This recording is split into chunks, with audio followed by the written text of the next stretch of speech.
You see, here is the sea, Mr. Sanders, so calm and apparently unchanging. And yet it is part of my new conception about the nature of the world at this same sea. Many times in the past history of our Earth has rolled over the surfaces of the land masses, sweeping away all life and vegetation and eventually returning again to its former bed. This is the part of the biblical theory of the flood and the theory of people of other races. Oh yes, this actual event, the last one, is recorded in all the sacred scriptures of all the old civilizations, from the Hindus to the Bible.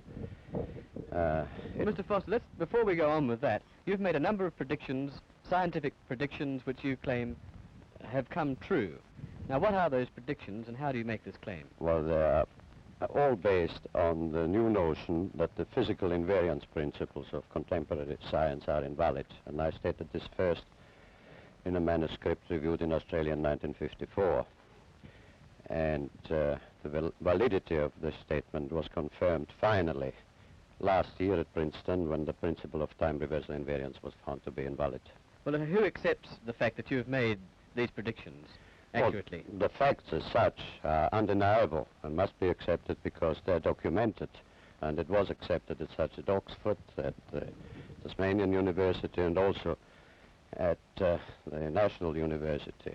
The facts as such are accepted, but the explanations and the new views as yet are not.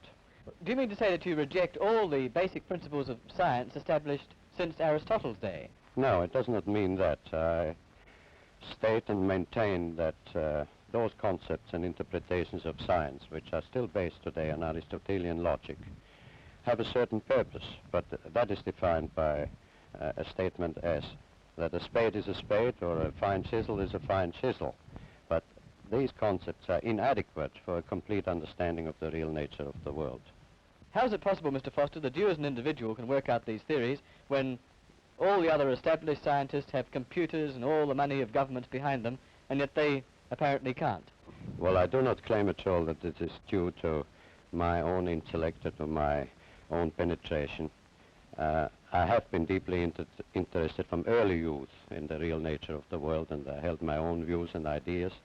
But many years ago, about 14 years ago, when I was challenging one of the fundamental conventional principles of science, I had a definite inspiration, not knowledge as such, but an indication and a guidance which I followed and which I worked very hard and to evolve into a new structure of understanding.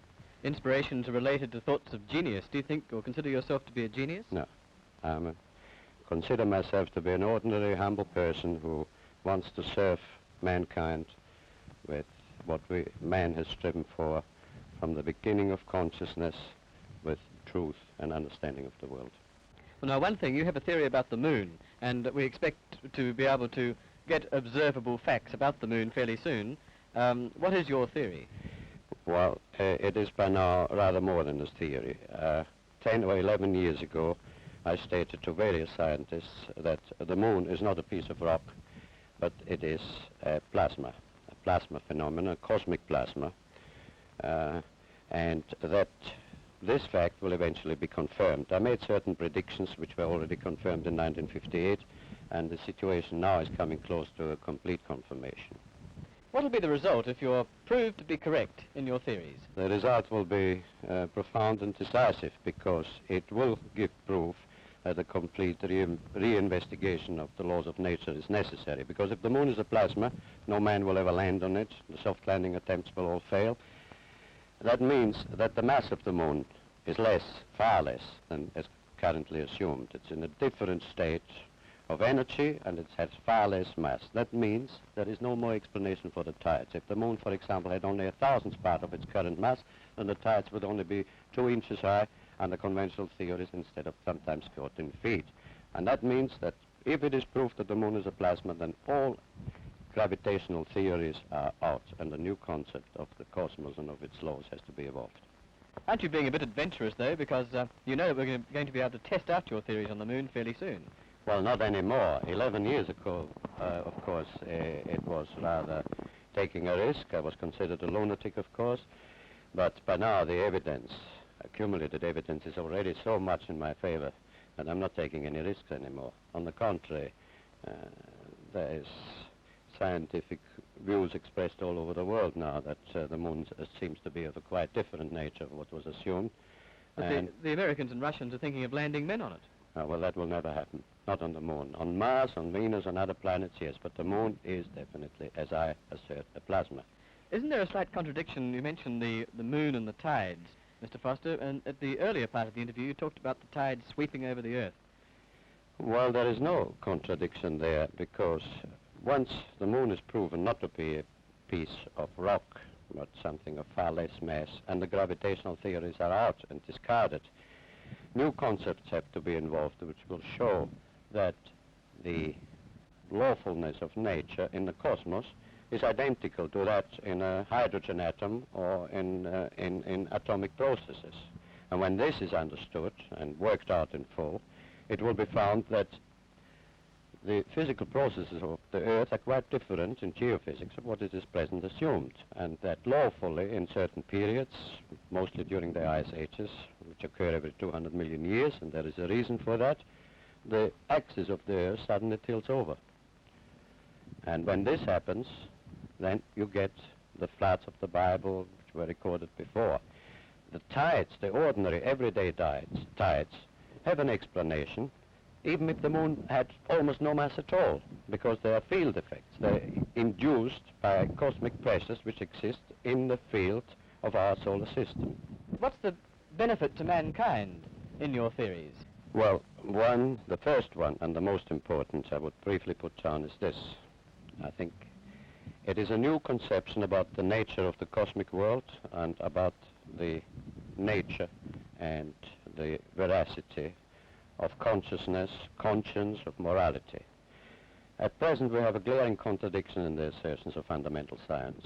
Scientists assert that they are completely uninhibited in their pursuit of truth, that they're completely uninhibited in their pronouncements, and that they produce for mankind, out of their knowledge or understanding, means which man can use according to his moral nature. So if the scientist produces a television set or a jet motor car, or a hydrogen bomb, it is up to the common man then to use it in a manner which he finds according to his human nature.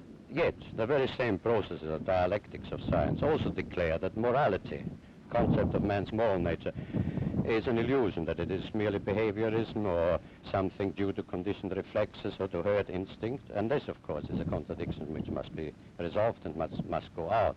And it will be found as a consequence, what I had the privilege to see and to experience in my mind, that there is a moral law in the universe in which we partake and which is binding on us and which is decisive on our future. Now, in the practical aspects, when it is understood that the geophysical laws are quite different and that this tipping over of the Earth axis has occurred often, suddenly in the past, and will occur again, if the new view is elaborated, and I will not live long enough anymore to do that, it will be understood that the speed of light is not a universal constant as it is now the foundation of science, that it is changeable, and that perhaps 50 years before the next change of axis there will be an increase in the speed of light.